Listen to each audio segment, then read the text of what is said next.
Dios les bendiga, estimados amigos. La paz de Cristo sea con ustedes. Vamos a hacer una meditación sobre Juan 9:31. El texto literalmente dice: y sabemos que Dios no oye a los pecadores, pero si alguno es temeroso de Dios y hace su voluntad, a ese oye. Amén. Bendito sea el nombre de Jesús. Dios no ama al pecado, pero sí ama al pecador. Y precisamente por el pecador pagó el precio en la cruz del Calvario para darle salvación. Nosotros sabemos que tenemos a un Dios bueno, a un Dios de misericordia, a un Dios de poder, pero nuestro Dios es un Dios celoso, que no permite que el hombre le brinde adoración a otro Dios. El hombre que vive en la carne hace las obras de la carne. El deseo de la carne es contra el espíritu y del espíritu es contra la carne.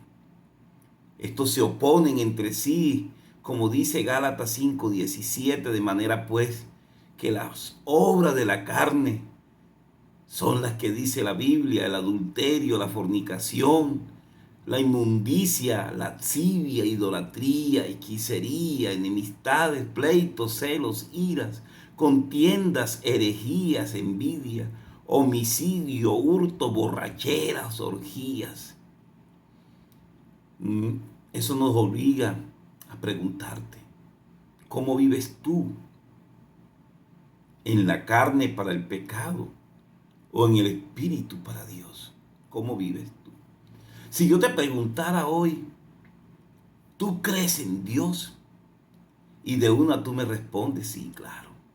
Yo le rezo. En las mañanas cuando me levanto hago un Padre Nuestro. Pero por eso dices tú que crees o conoces a Dios. El diablo dice y cree también que Dios existe. Te pregunto, ¿cómo se llama tu Dios? ¿Acaso tu Dios te permite que vivas en fornicación, en borracheras, en delitos, en mentiras? Uno no puede estar en un punto intermedio.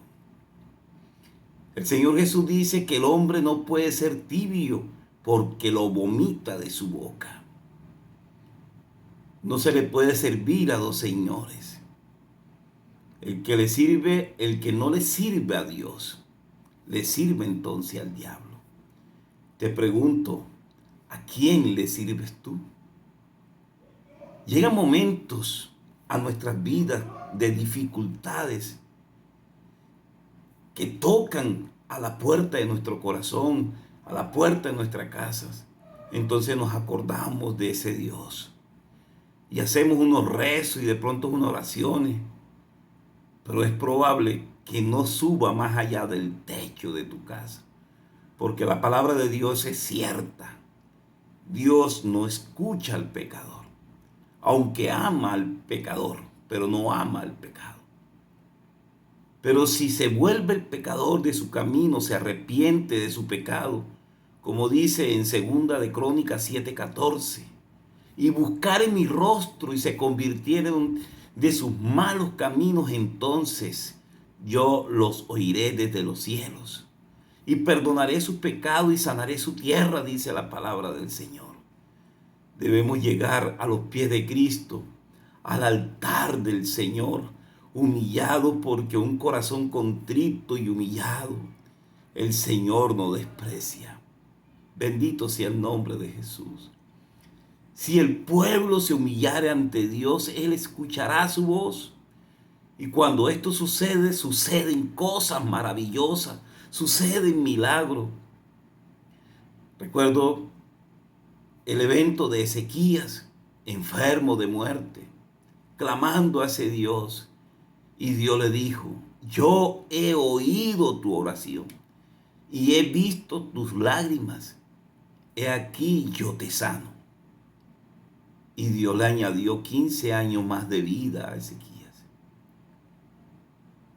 El salmista dice: los sacrificios de Dios son el espíritu contrito, el corazón contrito y humillado, el Señor no desprecia.